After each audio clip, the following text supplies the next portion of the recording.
Jon Machota has the quote from Jerry Jones discussing his relationship with DeMarcus Lawrence. "We noted yesterday how Lawrence isn't going to sign a second franchise tag contract, and there was speculation about whether the Cowboys could reach a deal with Lawrence in time. Those specifics still need to be worked out, but Jerry says it's all good between he and Lawrence." Jerry Jones was asked if there has been any discontent between DeMarcus Lawrence and the Cowboys. "None. There's just absolutely none, as far as I'm concerned. It's one of the best relationships I have ever had with a player.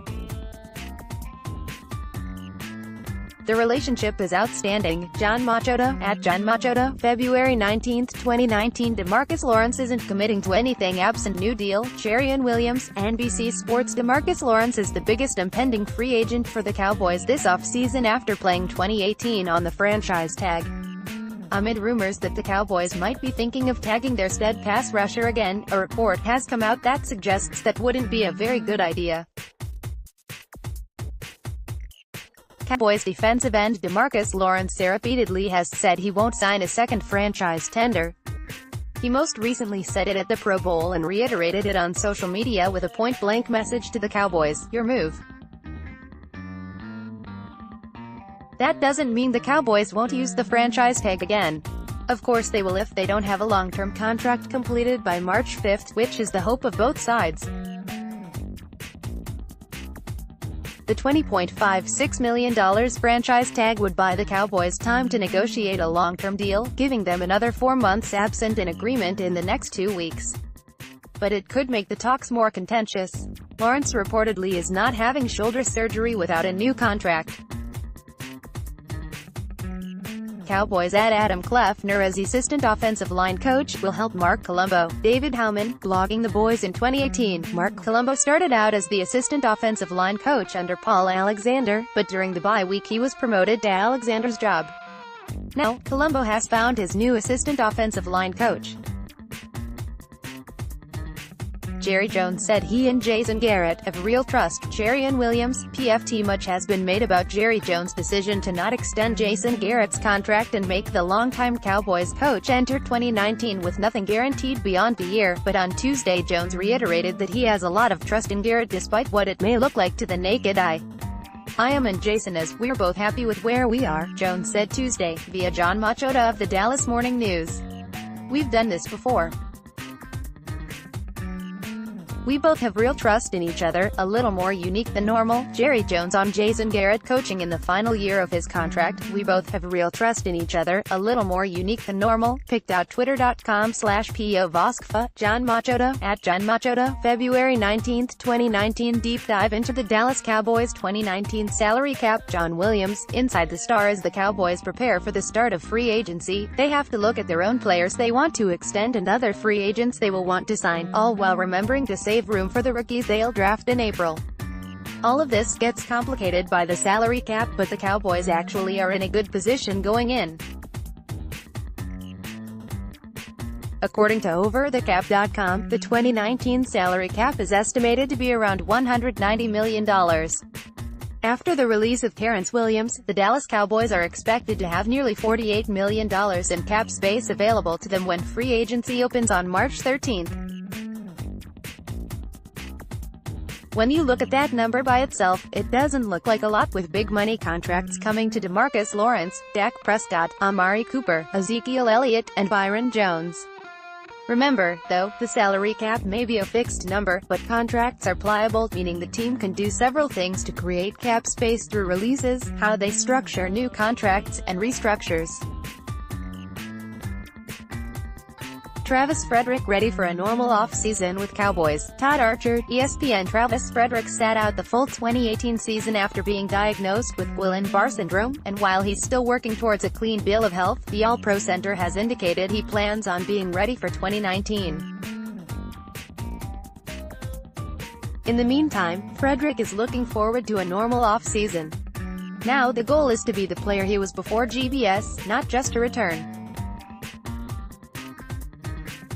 He is running but not full sprinting yet. His lifting is at about 90% of the highest total he has ever lifted, and he is confident the explosion will return fully to his lower body.